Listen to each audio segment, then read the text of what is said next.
take your seats as we begin our first session for today.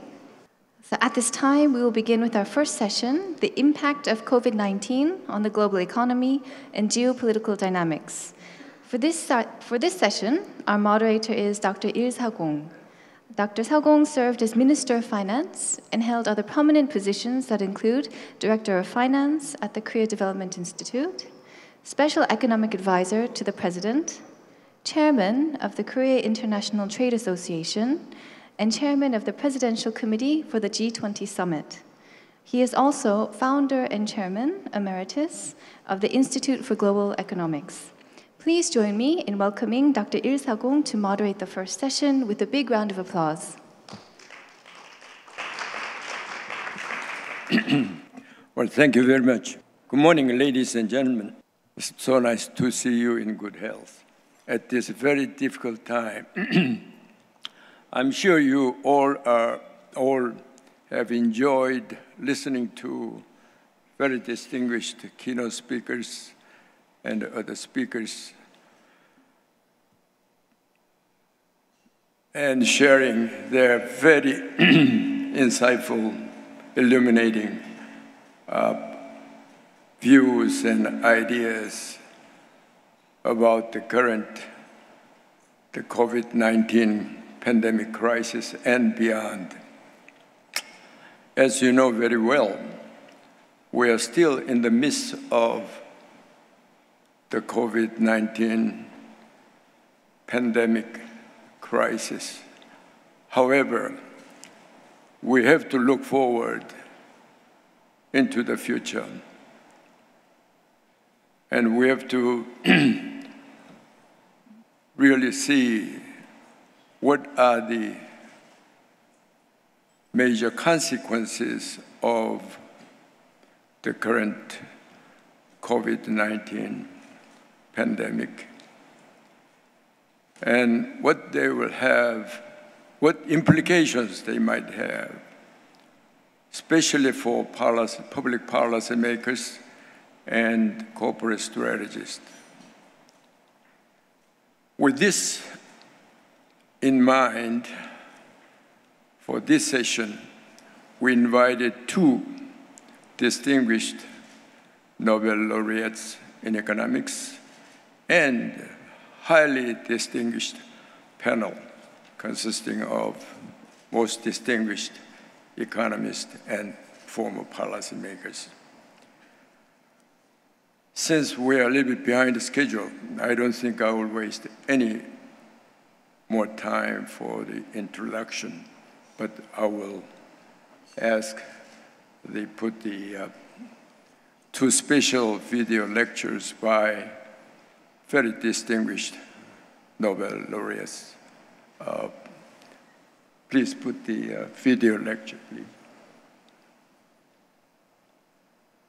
It's a pleasure to be here and to speak at this wonderful conference today.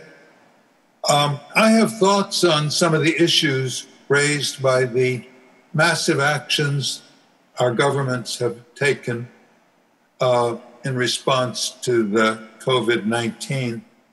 My first thoughts are about the effects of a bulging public debt. Next, the loss of meaningful work. And lastly, the long-term effects on regaining dynamism and a healthy climate. In my mind, it is questionable whether the government can continue very long to go on borrowing enough in credit markets to cover the huge deficits that they are running in order to make the desired outlays to workers and small firms that have lost their incomes. At some point, no further increase of the interest rate offered can be high enough to induce the market to continue lending.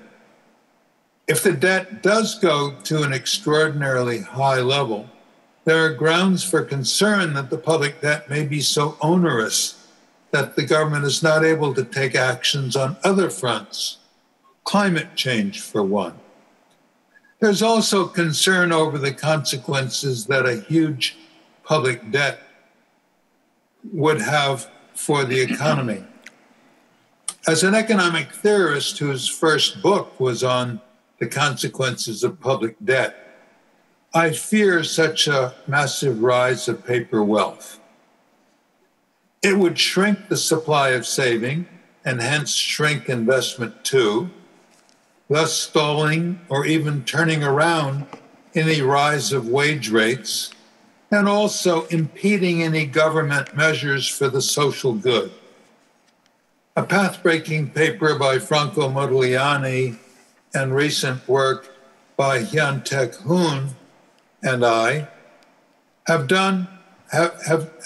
shown how an accumulation of public debt drives a wedge between capital and wealth, thus, in the long run at any rate, driving both real interest rates and wealth up while driving both the capital stock and wage rates down.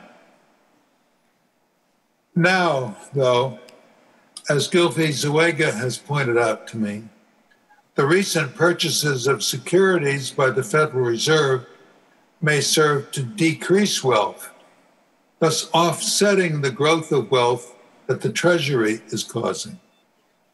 The resulting fall of interest rates can be argued to drive up consumer prices to the point where real cash balances held by the public are back down to their original levels.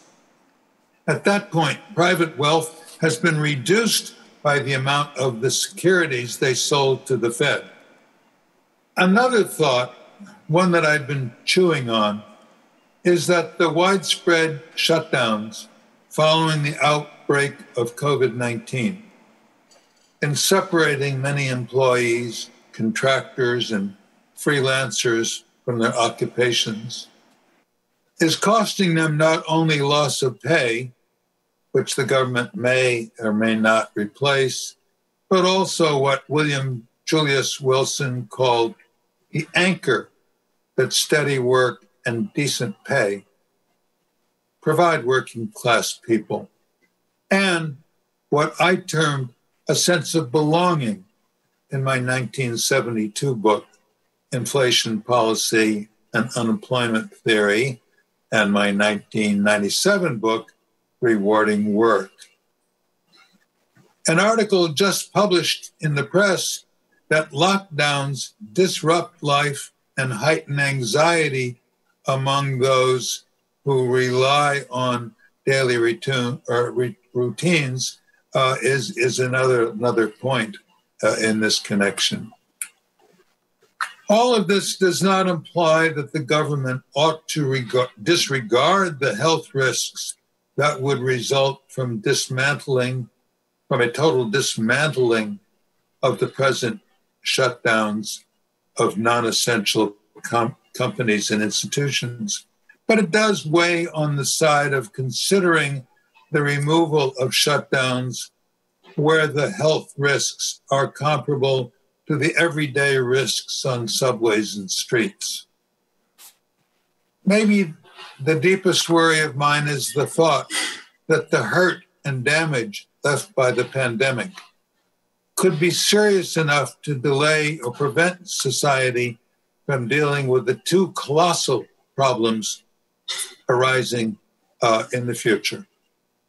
One of these imperatives is to meet the challenge of climate change, which has become so urgent as the Earth deteriorates. It's a puzzle that the economics profession has not yet made an estimate of the cost of that in the first decade or two. The other imperative is to respond to the huge loss of dynamism that has been costing society so much innovation over nearly all of the past 50 years.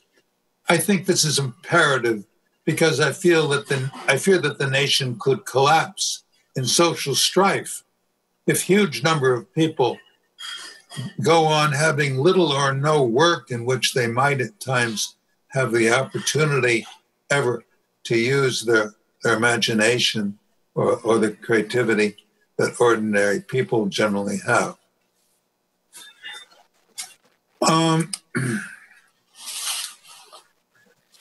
Most low and middle income earners lacking wage gains have not had a sense of succeeding for years.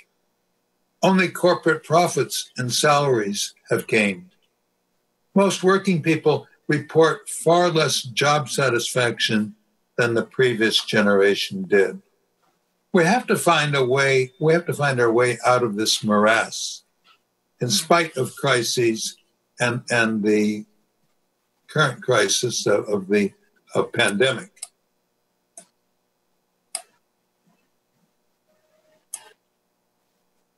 Some vision is going to be required. We will have to consider new ideas, yet we might learn things from looking back to times long ago. In the 19th century, more and more Americans were experiencing a new kind of life. Abraham Lincoln, back from a tour of the country in 1858, wrote that young America has a passion, a perfect rage for the new. From manufacturing to farming, many people might use their imagination and creativity in their work. For decades to come, business was about coming up with new methods and new products and then trying them out in the market. The result was grassroots innovation. This life brought extraordinary rewards. By mid-century, American innovation generated what historian Walt Rostow dubbed a takeoff into sustained growth of wages and profits both. Britain took off before, and Germany, then France, took off after. Yet America went ahead of them all, growing dramatically for more than a century.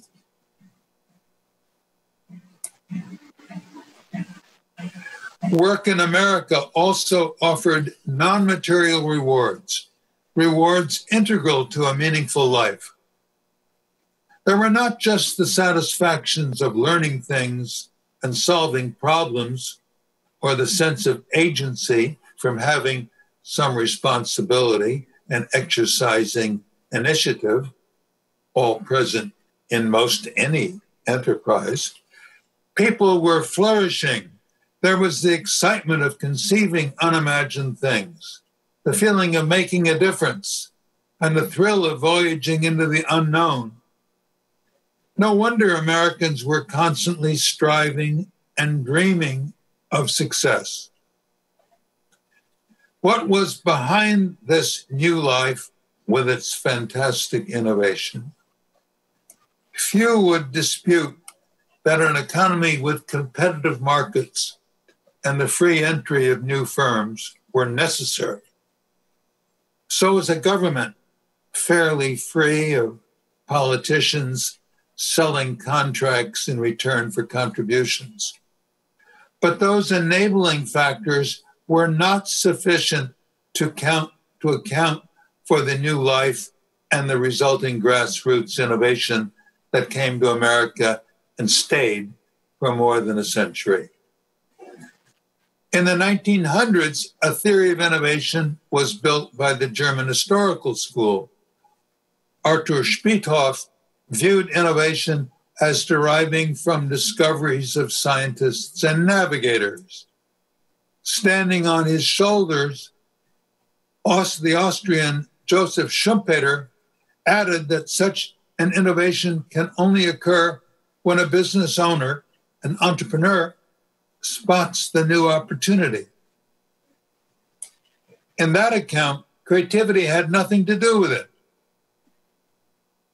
These tenets entered into the canon of economics, unfortunately. Scientific advances were thought to be behind innovation, and the economy having the best entrepreneurs gets the lion's share. But that theory does not explain the rise of grassroots innovation. Lincoln saw there having been no increase of scientific discovery in that era let alone the rise of a new life.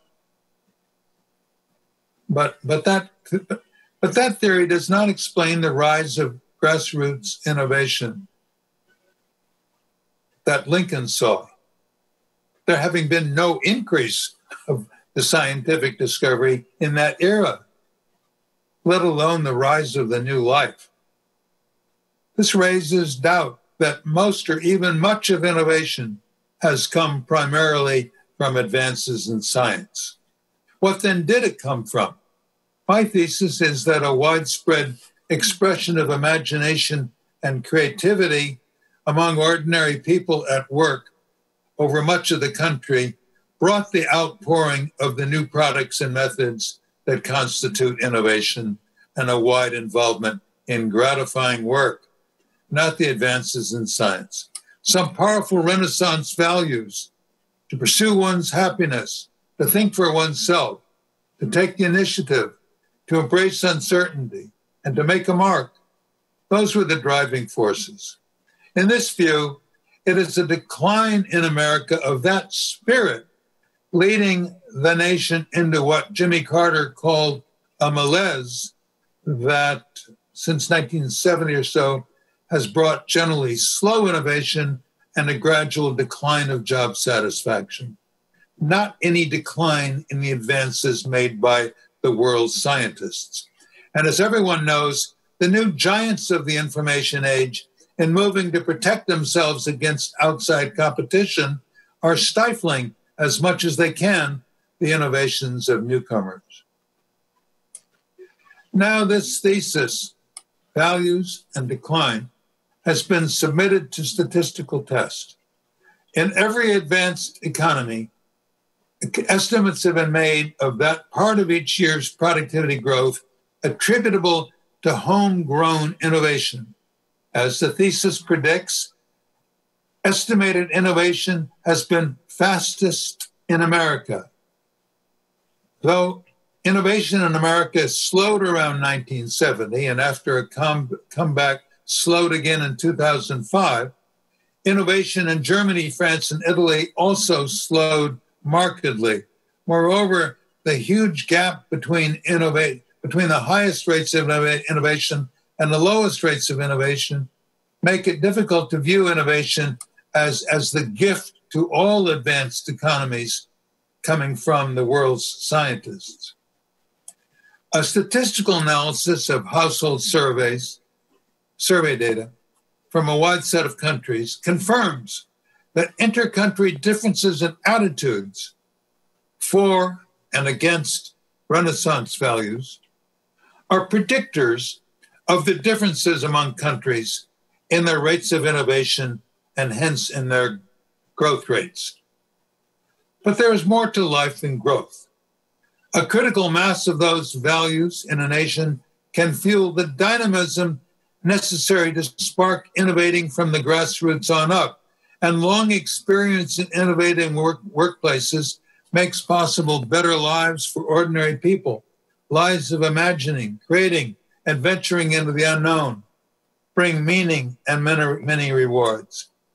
Regaining these values will be hard. Some inspiring influences that may have been formative have disappeared. Fewer colleges have courses in the stirring, eye-opening tales of the humanities, the Odyssey, Cellini's autobiography, Don Quixote, Hamlet, Candide, Jane Eyre, Moby Dick, Leaves of Grass, and many more, on what makes life worth living. Fewer homes have a piano in the parlor anymore to introduce the children to expressive and imaginative works. Fewer parents convey to their children a sense of what working life in companies is like or could be like. If we go on like this, generation after generation, we will be hard-pressed to find meaning in their lives. Generation after generation will be hard-pressed to find meaning in their working lives. It is urgent, then, that we regain the spirit that for more than a century made America the marvel of the world. It may be that design of a national program aimed at achieving the necessary structural reforms will not receive broad attention when we're in the midst of a viral panic. But one thing is sure, our nation will continue to pay a high price if we go on steadily failing to recognize and to address the decline of the American spirit. Okay, before you put on the next video lecture, let me just say a word about this special video lecture. In fact, I was so concerned about the time constraint, I even forgot to introduce the speaker. Actually, the speaker was Professor Edmund Phelps, who is now at the Columbia University. He was awarded with the Nobel Award in Economics in 2005. Interestingly enough, he was an advisor to the premier of China, premier of the previous government under the leadership of Hu Jintao. In fact, he wrote a very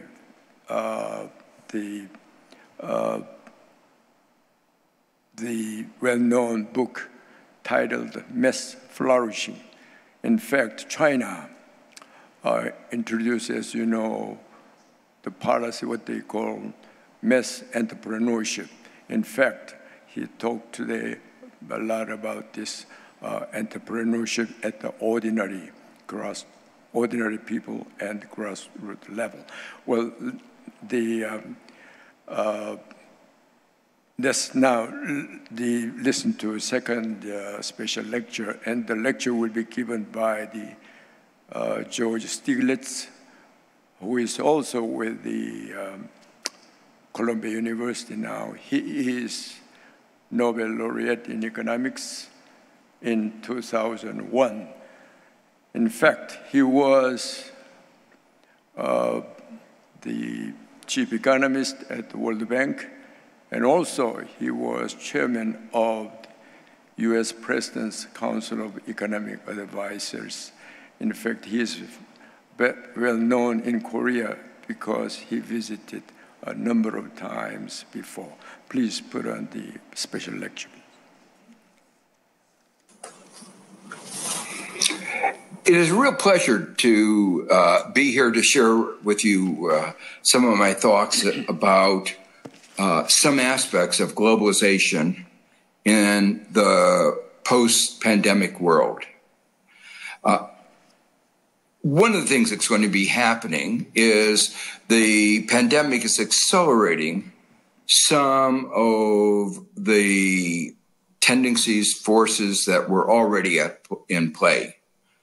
But as they've accelerated it, they have crystallized some of the challenges that the international community faces.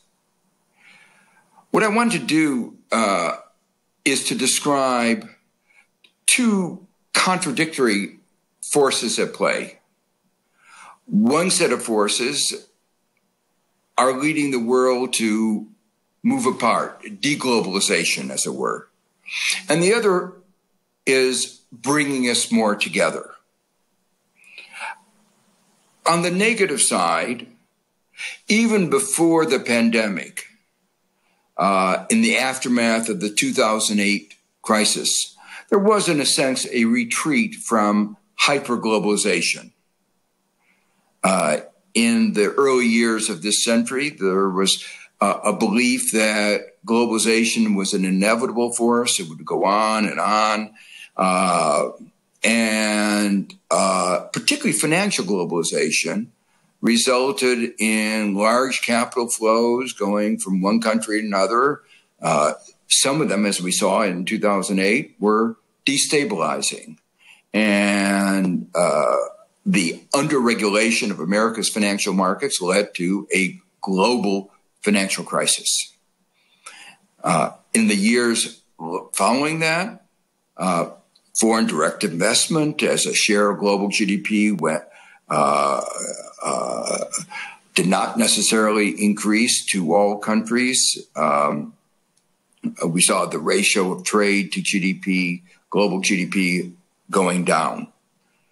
There are many reasons for these changes, including the nature of the structure of the production, moving from a manufacturing economy to a service sector economy.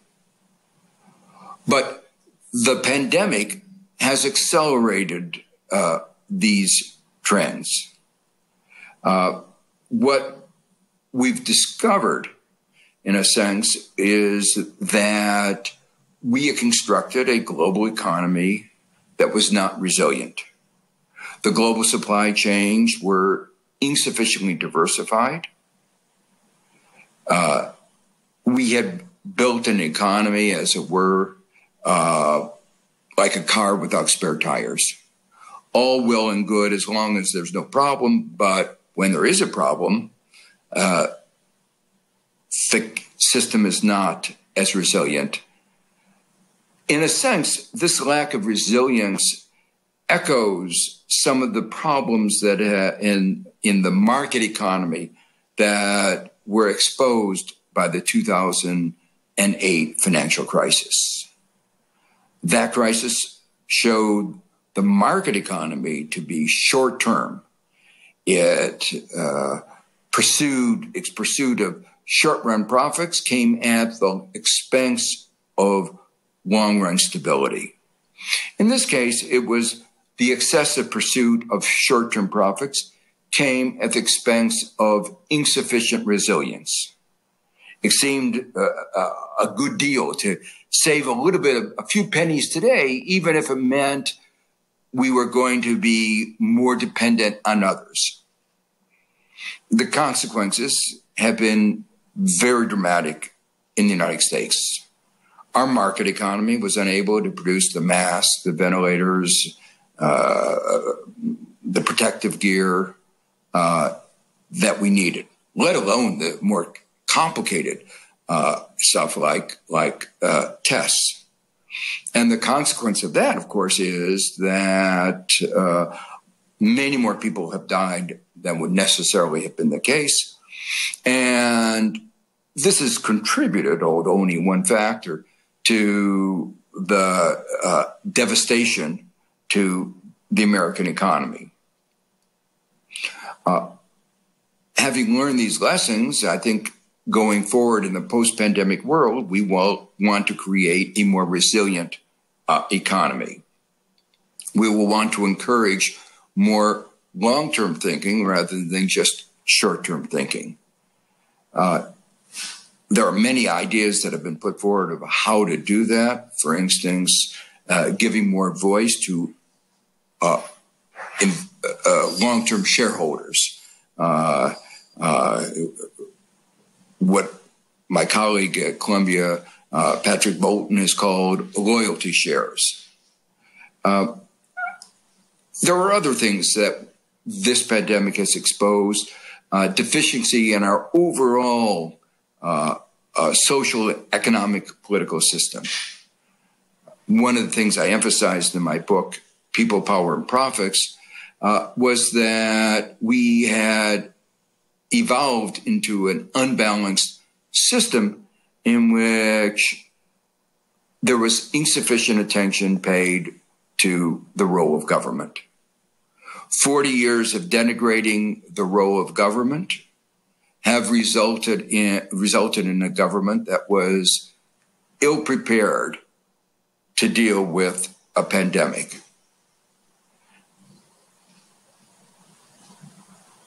The undermining of science that has been a hallmark of this administration in the United States has also had its toll. Every year there are proposals of reductions in science budgets of 30%, leaving us, of course, much less prepared to deal with an event, a pandemic, which requires science. Of course, the undermining of science has also meant that in the long run, economic growth will not have been as strong as it otherwise would be. If we ask the question, why is it that we are so much wealthier, our standard of living is so much higher than it was 200 and some years ago before the Industrial Revolution? It's been the advances of science and technology that have underlay all of this progress. And so it was, in a sense, irony that in the last 3 years, there's been this denigration of knowledge and the advances of science. So emerging from the pandemic, we will have to have a new social contract, which will be based on a better balance between the market, the government, civil society. Inevitably, when we have a crisis of these kinds, we turn to government. And we need a government based on science, truth, that can address the kind of challenges that the pandemic has presented. As we've discovered that we have been ill-prepared domestically to make the production of goods, as we've seen the difficulty of getting the resources, the goods that we need from abroad, it is natural that there is a tension, a walking away from the hyper-globalization that marked the world in the first years of this century. But at the same time, the pandemic, like climate change, has brought a realization that we live in a small planet together. We have to learn how to cooperate together. There is a need for cooperation, not just in areas of health, in the environment, in climate, but even on the economy. We are going to be inevitably highly interdependent. So as we face the pandemic and its economic consequences, we realize that we won't have the pandemic won't be really fully controlled unless it's controlled in every country. And there won't be a strong, robust global recovery unless there's a strong global recovery everywhere in the world. And so the reality is that we are going to have a high degree of cooperation. But while that is necessary, there is at the same time some very big tensions between various parts of the world, in particular, under Trump, between the United States and China. You know, at the end of the Cold War, there was a certain fantasy. Francis Fukuyama put forward the idea, the end of history. We were all going to converge to liberal democracies and free market economies. Well, 30 years later, it's clear that we're not quickly converging to this euphoria that was anticipated. It is very clear that China is not anytime soon going to move to become a liberal democracy. And in fact, if we look around the world, the number of people not living in liberal democracies has actually increased in a very disturbing way. But the fact that we share the single planet, the fact that because we share this single planet, we have to address common problems, means that we will have to learn how to cooperate, even with countries whose political systems we may disagree with. We will need to look at what the strengths of their systems are. We shouldn't be blind to their economic successes. But we shouldn't at the same time deny the differences and values that we may have. But fundamentally, we have to learn how to cooperate. I've heard a recent analogy saying, like, if you're in a lifeboat, you may be in a lifeboat with people you don't like at all, but you have to somehow row in a way that gets you to safe ground. And both with the pandemic and climate change, we all have to pull together to address these global problems that can only be solved globally. So the question is, how do we go about doing that? Well, I want to spend a few minutes both on the pandemic itself and the controlling the pandemic, and addressing some of the economic aftermath of the pandemic. In terms of the pandemic, one of the things that's absolutely essential is that the knowledge that is going to be core in fighting the pandemic is accessible and shared. You know, I have a lot of friends who are scientists who are engaging in active research and developing tests, vaccines, therapeutics. And they tell me, never has there been such cooperation. Individuals have put aside their concerns about publications or anything else in this rush to develop a good therapeutics, good vaccines to address the health aspects of the pandemic. It is absolutely essential that the knowledge that we develop to address the pandemic be shared everywhere. And that means, for instance, that all the patents be put into a patent pool and that access to those be global. People have to pay royalties, of course, at reasonable rates. But this will make sure that the medicines are available at the lowest price possible. We use the force of competition to drive the price down. Unfortunately, in some quarters, there's a kind of vaccine nativism, vaccine protectionism.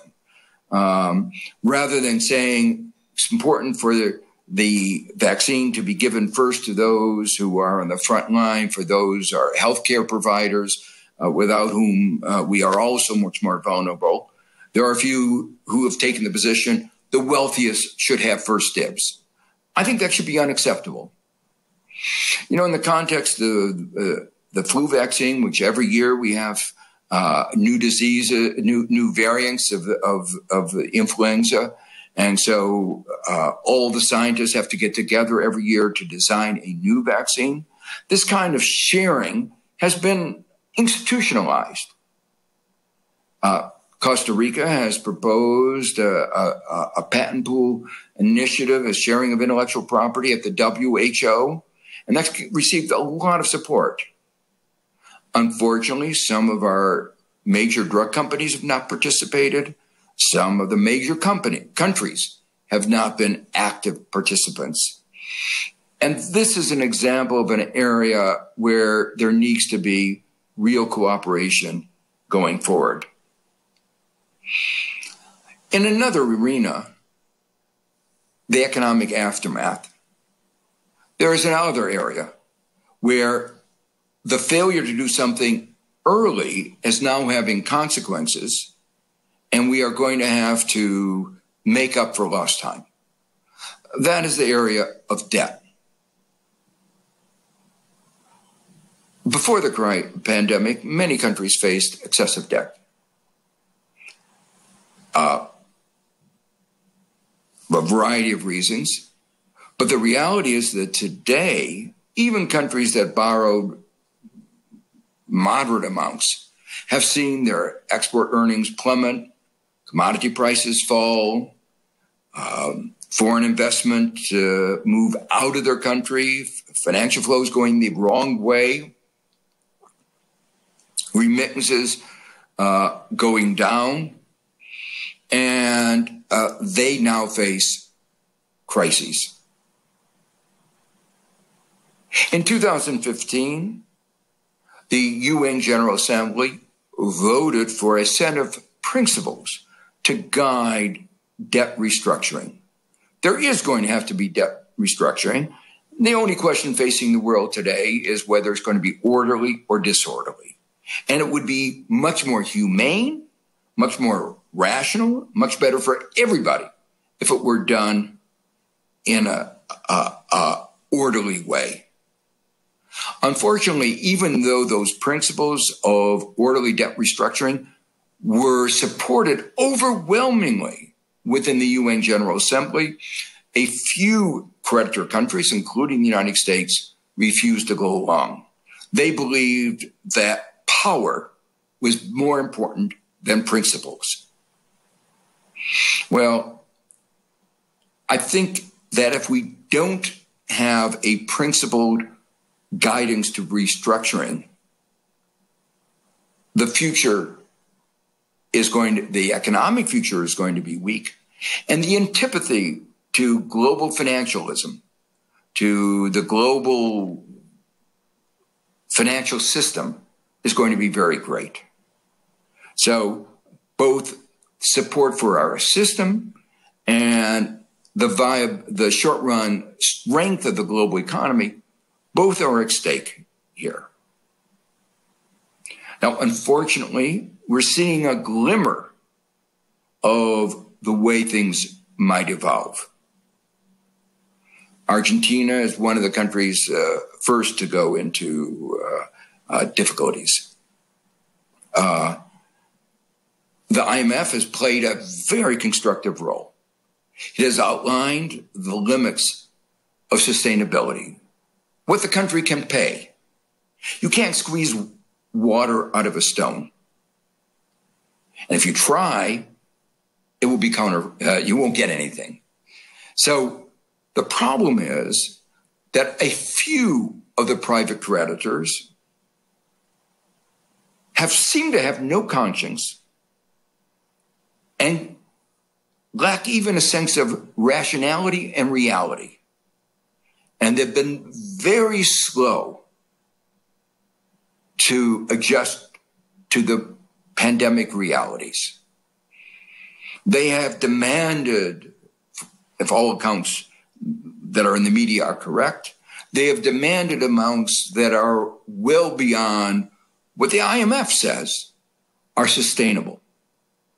In the past, these demands for unsustainable debt restructurings have led to over and over again to economic disaster. Almost half of all debt restructurings have had to be restructured again within 5 years.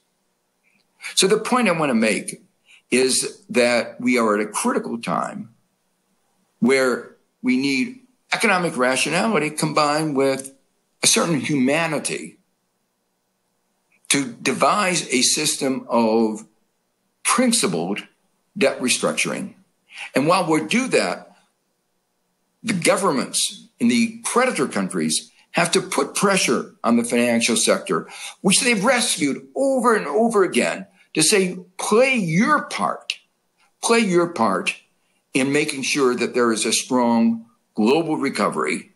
The rest of the world has gone on stay, but somehow the financial market keeps collecting interest as if nothing has happened, or if without at least a sufficient appreciation of what has happened.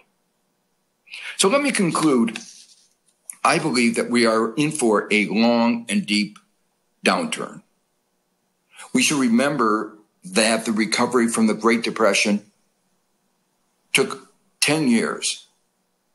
Started in 1929. It wasn't until World War II that we got out of it.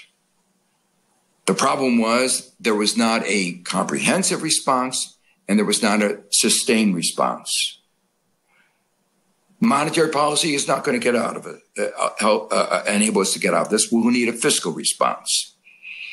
But given that the citizens of our countries are contributing so much to the recovery, they have the right to demand the nature of the recovery that they're financing. And so we have to have a vision of what kind of economy we want to emerge post-pandemic. It shouldn't be like the economy that we had before. We shouldn't go back to where we were. We need an economy based on greater equality, a greener economy, a more knowledge-based economy.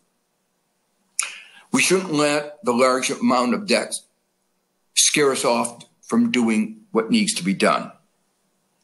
And most importantly, for the purposes of my talk, we need to realize that this is a global problem that requires global cooperation, and we have to strengthen our global institutions in order to facilitate our being able to address this pandemic and the inevitable crises of one kind or another that we will be facing in coming years. Thank you very much for your time.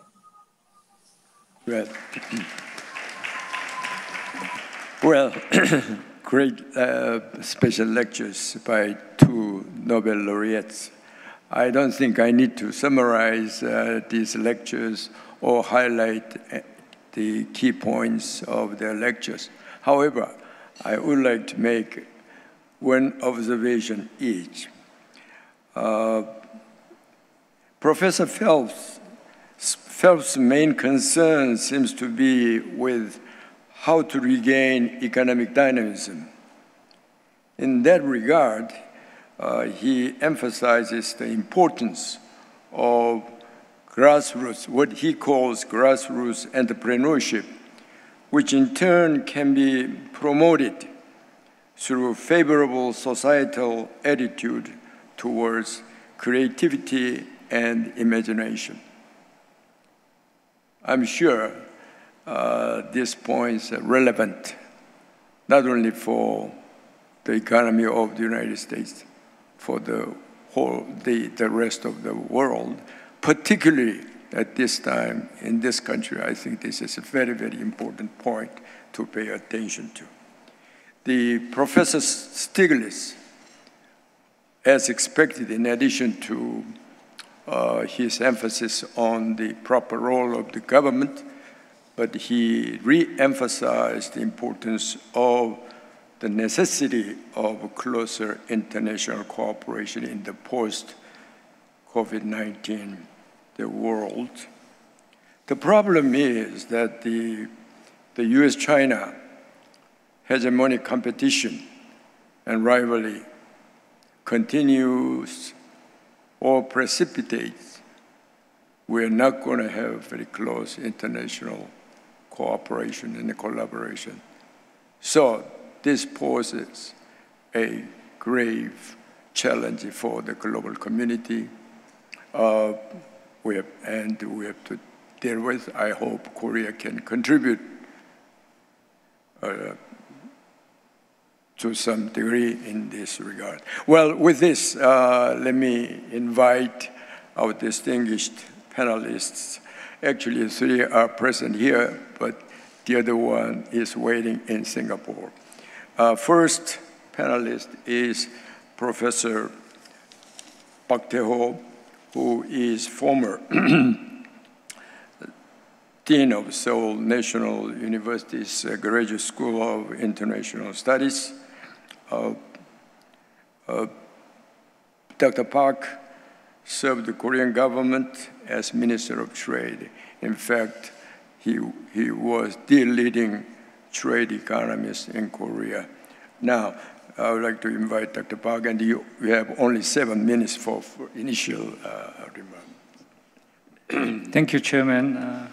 I would first like to express my deep appreciation to Dr. Sagong and the IGE for holding this conference in the midst of very difficult environment.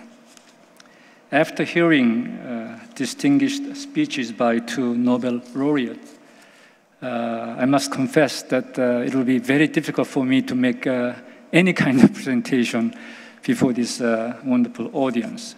In any case, instead of making any comments on these speeches, as a trade economist, I would like to briefly discuss about the US-China trade disputes and the future global trade governance. The US-China trade disputes, which threatened the global economy last year, seemed to calm down after the Phase 1 agreement was reached in January this year. However, with the outbreak of COVID-19, instead of improving, the US-China relations have taken a turn for the worst. In particular, President Trump, who aims for re-election this November, is putting huge pressures on China as his approval rating has been negatively affected by the COVID-19 pandemic. Recently, President Trump has been announcing numerous new measures against China.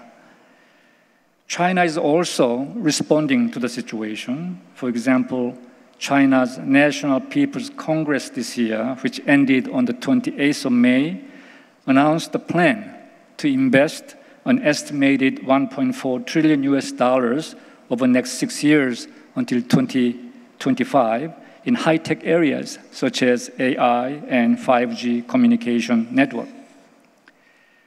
Chinese government at the time did not mention Made in China 2025 at all, but firmly expressed its willingness to go ahead with the original plan. As we all know, the recent COVID-19 crisis is hurting the whole world economy, including the US. Accordingly, it may not be wise for President Trump to actually implement anti-China measures before the presidential election, since the US economy could also suffer. Therefore, President Trump is expected to continuously raise the level of pressure on China without actual imposition of any crucial anti-China measures until this November. I would now like to share with you some of my thoughts on the key issues behind the US-China trade disputes. The first controversial issue is about the developing country status of China.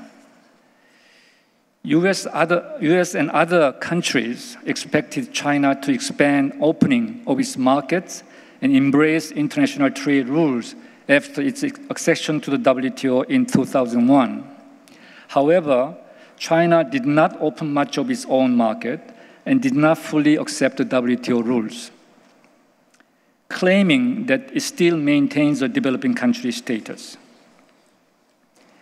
The second issue, which has the US much worried about, is that China often steals intellectual property and cutting-edge technologies from foreign companies. The third, which might be the most fundamental issue, is the problem of China's state capitalism. The Chinese government provides unlimited subsidy to specific industries as well as companies and helps state-owned enterprises. Furthermore, the government is directly fostering certain high-tech sectors through the government plans such as Made in China 2025 strategy. These China-related issues are not only the concerns of the United States, but also threaten the world trade order. Therefore, US, along with other advanced countries, are now seriously addressing these China problems. In fact, there have been some efforts to reform the WTO rules regarding the developing country status and subsidies.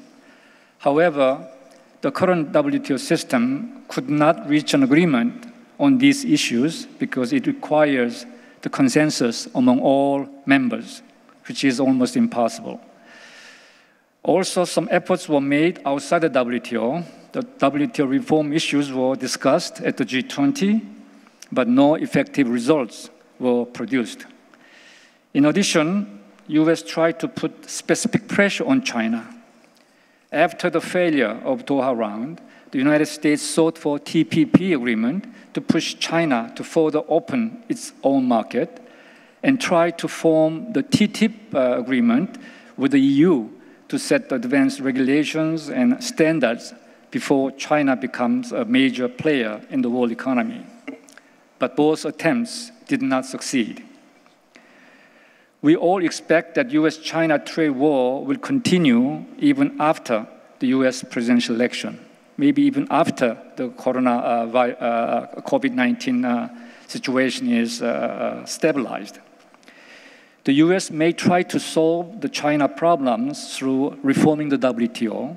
However, if it becomes difficult, other ways will be sought for. But this time, the United States may work with like-minded countries instead of taking a unilateral approach.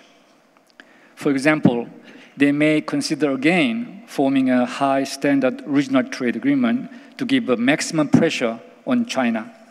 In this case, US may return to the TPP or push for a new RTA, possibly using its new initiative called Economic Prosperity Network. As to the special issues such as subsidies and state-owned enterprises, realizing the limitation of the WTO, plurilateral trade agreements, we call PTAs, may be formed among like-minded members of the WTO. Of course, these PTAs will eventually extend agreement to all members of WTO in the future.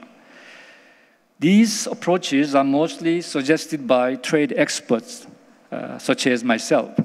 However, I heard a US expert the other day saying that the Prime Minister Boris Johnson of UK recently suggested that domestic democratic countries sharing similar positions on international norms should consider creating a new international organization. He didn't mention specifically about this organization is about trade or not. It may be very important to note that a prominent political leader has spoken about creating a new international organization. I think we should pay much attention to how this suggestion will evolve in the future. I'll stop here. Thank you very much. Yeah. Thank you very much for a very succinct statement.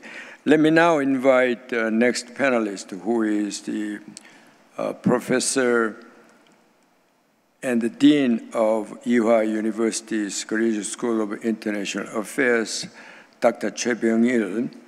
I'm sure most of you know him well through his very informative and illuminating major newspapers' regular columns. He is one of course, the leading Korean economist, of course. Dr. Choi, you only have 7 minutes to. Thank you, Chairman Sagong. I think in this slide, all of a sudden, I become Professor Emeritus. I haven't yet retired yet. Well, adding on previous lead by Professor Stiglitz and Professor Park, I'd like to mention what has been happening in age of post-pandemic and also US-China, the competition. But one thing I'd like to add on is the world is already entering into digital transformation, which is known as fourth industrial revolutions. I think in this big picture, we need to look at what is happening. As Joe Stiglitz mentioned, it is a global problem which requires global corporations, and also we in desperate need of global institutions, but those three things are not happening. So for these reasons, I used to call what is happening is so-called rise of new normal. And this new normal was happening ever since 2016, the Brexit, election of Trump, shouting for America first. And then this COVID-19 presents the golden opportunity for global companies to come forward and make cooperation, but that is not happening. So 4 essential elements, essential features of new normal, I'd like to point out. The first one is G0.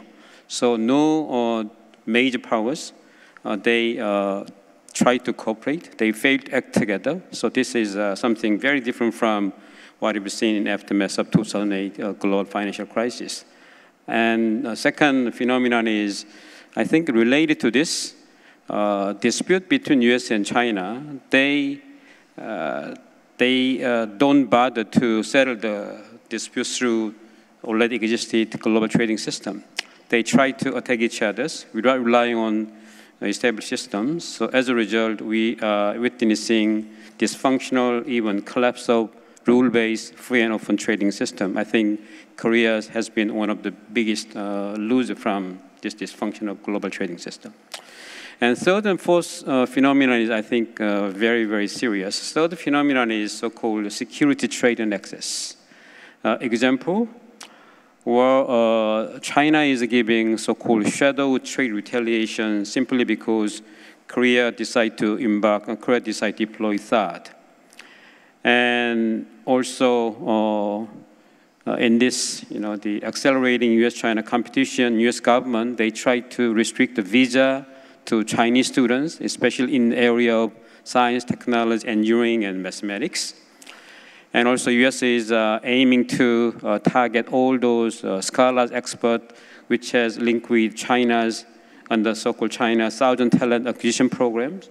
So that means in this crazy years, all these economic transactions under priority of security. And fourth phenomenon is, I think, we are witnessing technology no longer value neutral. The prime example is Huawei. All the days, no one cared whether or not technology is coming from communist country dictated by CCP, but it looks like a lot of countries, they pay a lot of attention because China is aiming to regain their hegemony, at least in these regions. So my projection is this new normal is not going to be temporary headwind. This will last for some time. Even after the U.S. elections, which is 4 months to go, I think no matter who wins U.S. elections, this U.S.-China confrontation is likely to go for many years to come. I even attempt to say decades long, because I can see only two outcomes at the end of the day. That is, one country prevail the others. So under this scenario, either U.S. succeed in sustaining its lead, which means China failed to replace or reverse outcome. And second possibility is somehow their trial error process, they realize we need to exist peacefully. So only two outcomes. That means it will take a tremendous time to settle this outcome. So when you realize this eventual outcome, the passage toward that outcome, what will happen? I'd like to point out in terms of the future global value chain, especially China-centered value chain, I think it is very fashionable these days to predict the end of China-centered global value chain, so strategic decoupling, even reshoring.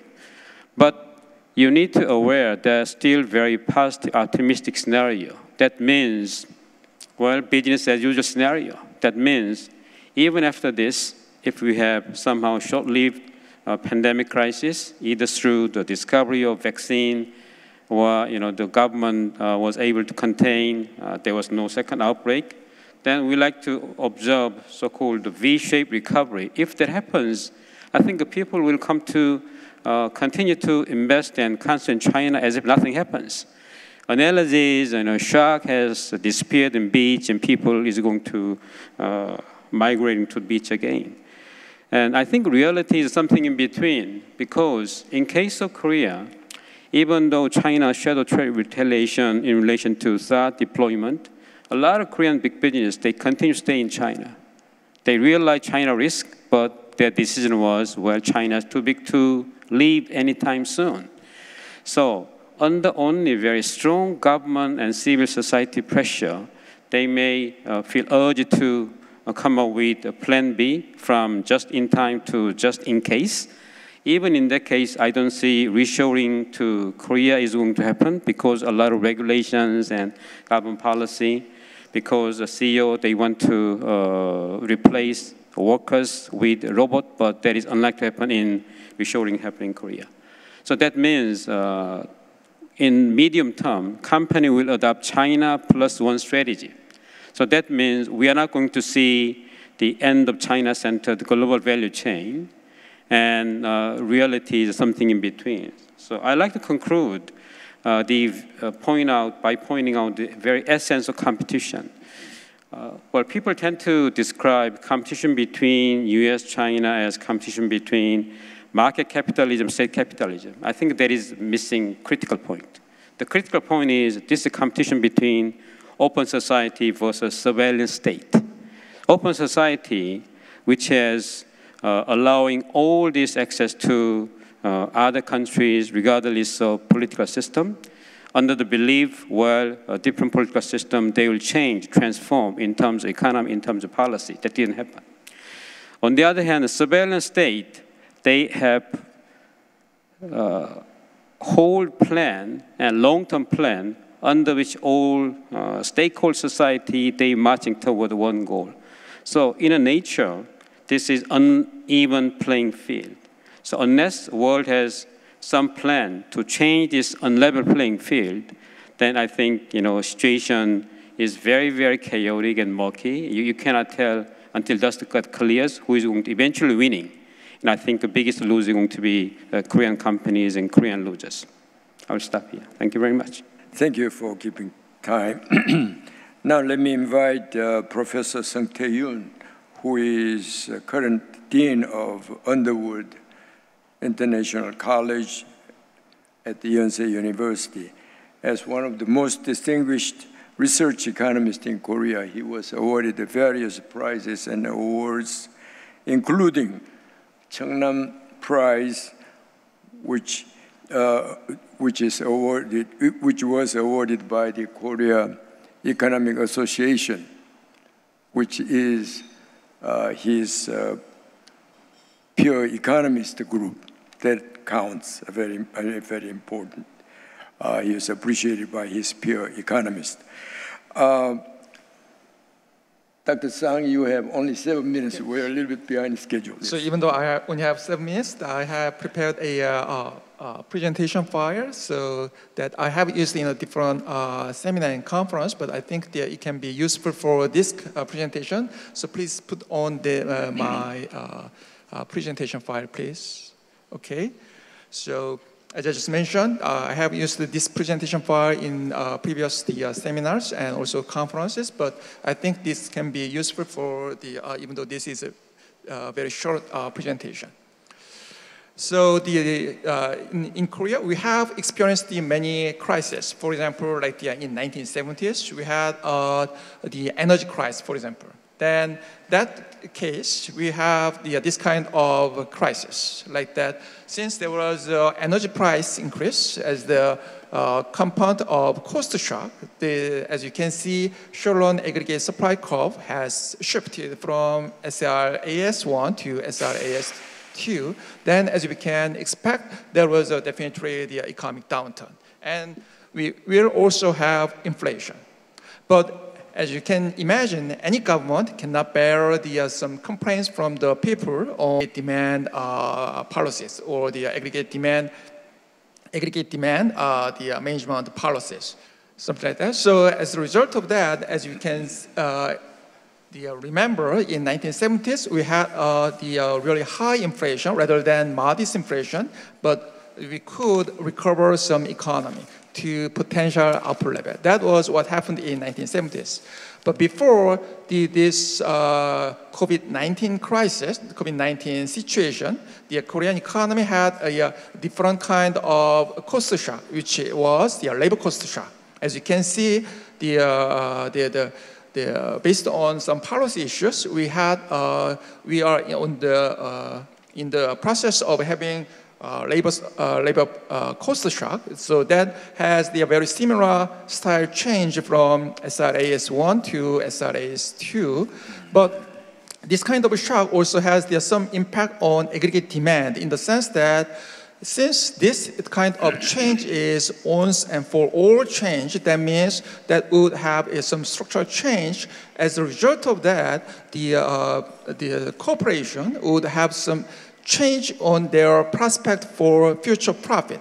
As we can observed in 2019, there was a half slash of the corporate profit, and reflecting that change, aggregate demand, which is reflected in corporate investment, would be reduced. So that has some change, a shift in aggregate demand curve from 81 to 82. What has happened in that case is that we have a very strong economic recession, but we do not have any change in price. This kind of a shock is very similar to what we are experiencing in COVID-19 crisis. So that is, we have a very similar shock in supply side. That means because since we have a big COVID-19 impact on our factories or the service providers. So as a result of that, in addition to our negative shock on labor cost, then we have another supply side shock based on this COVID-19. Also, based on the lockdowns or some social distancing, we have the reduction in consumption.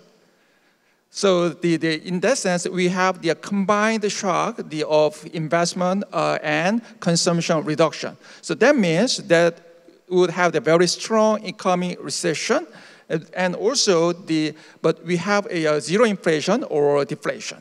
So that means in this situation, we can expect no change or the very moderate change in price level. So that means in any financial investment environment would be related to this kind of deflation or the zero inflation environment. And so in that sense, when you make various economic decisions, that we should consider that economic environment.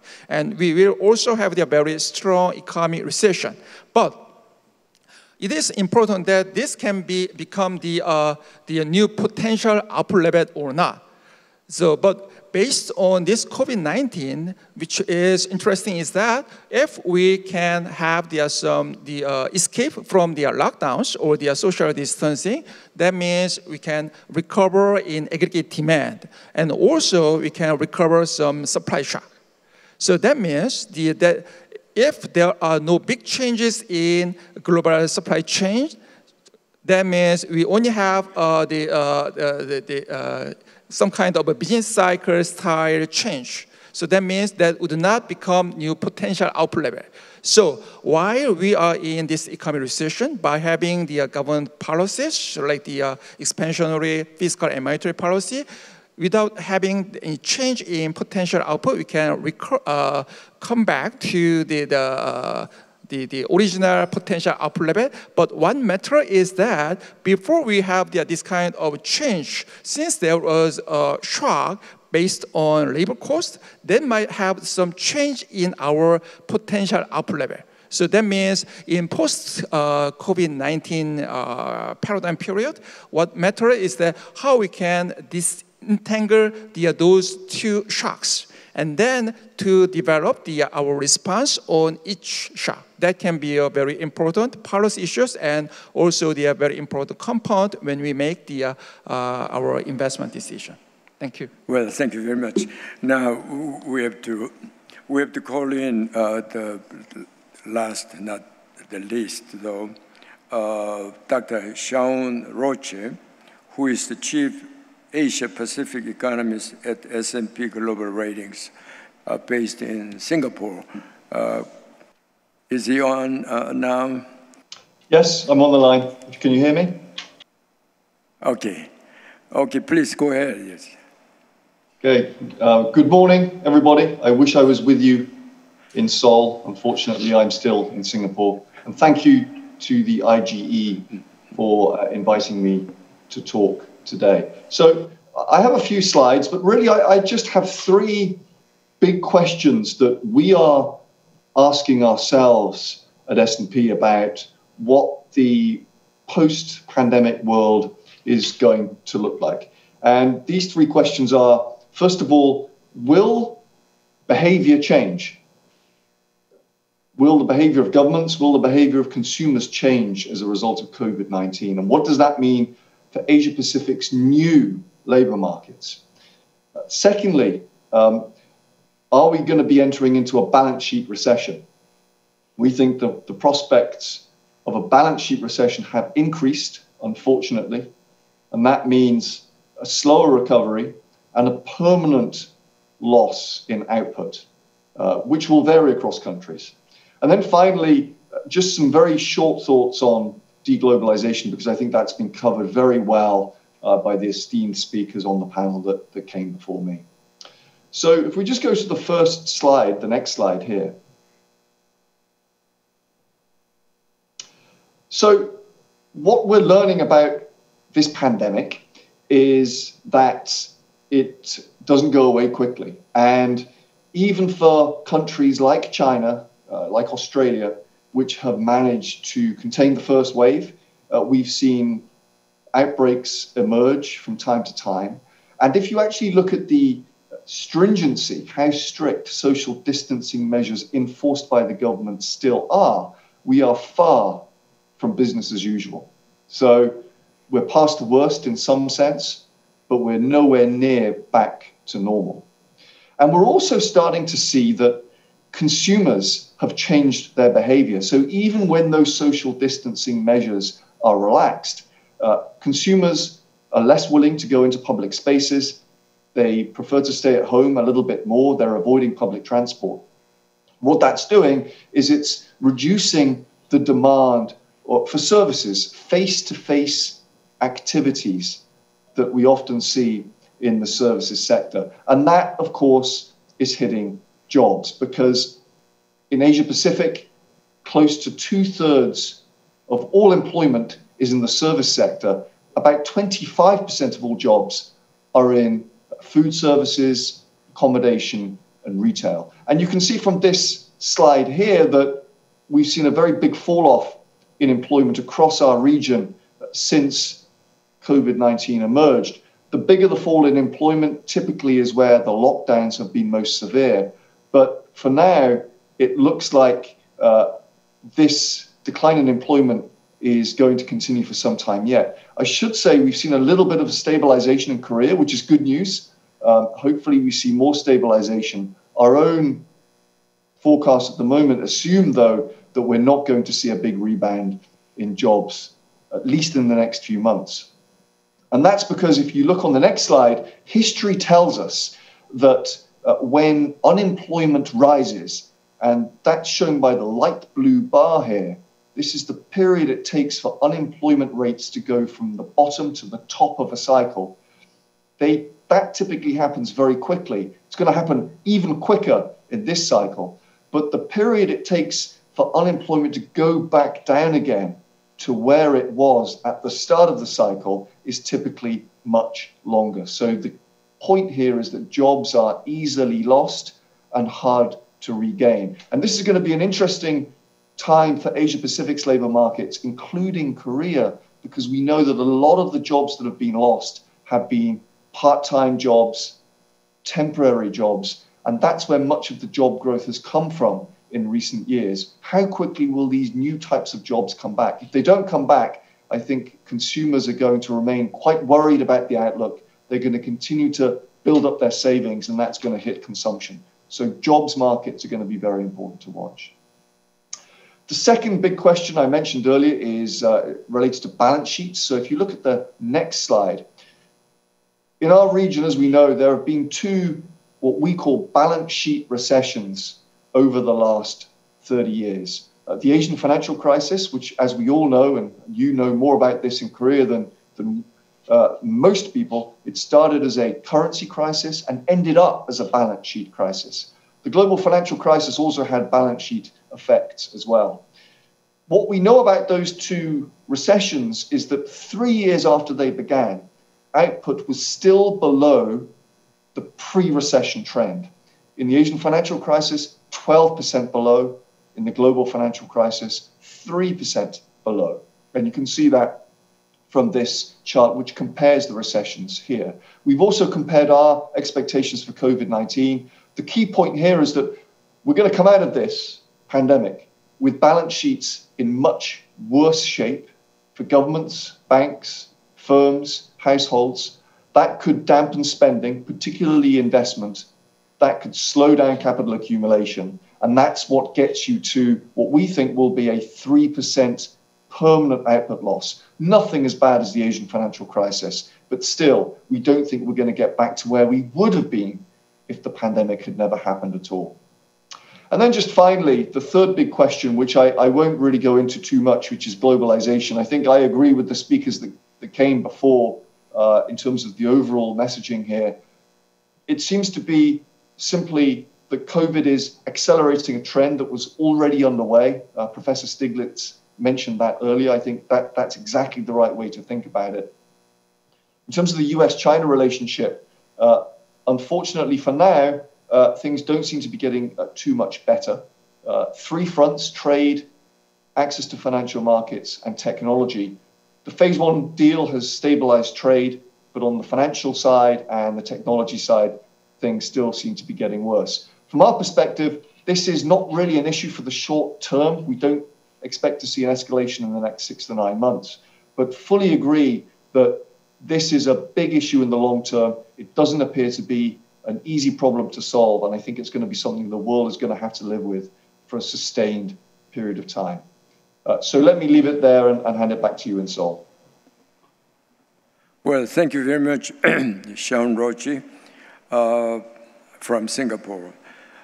It is very unfortunate we don't have enough time to have some interactions, interacting dialogues among the panelists and some time for Q&A, but we are behind the schedule, so we have to end at this point. It's very unfortunate not have a Q&A in particular, since there will be many comments and observations to make from the floor.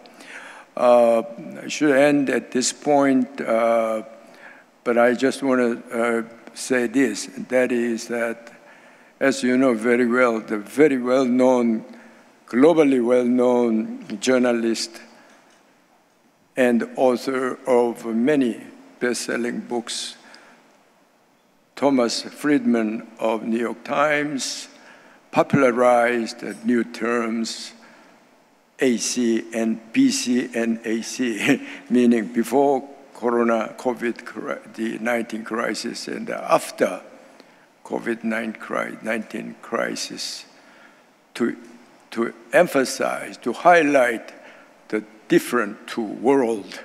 And so in the analysis of the course of world economic history, you may see this crisis as a benchmark. This is the reason why Larry Summers, the former US Treasury Secretary and the Harvard University president, called this COVID crisis as hinge of history. So we are at a very, very critical moment, and we have to find ways to overcome this crisis and continue our prosperity. I hope toward that end, Korea in particular should be ready and prepared to deal with this new world. With this, I have to end, and please join me in thanking our panelists and the keynote speakers. Thank you. Thank you. Thank you.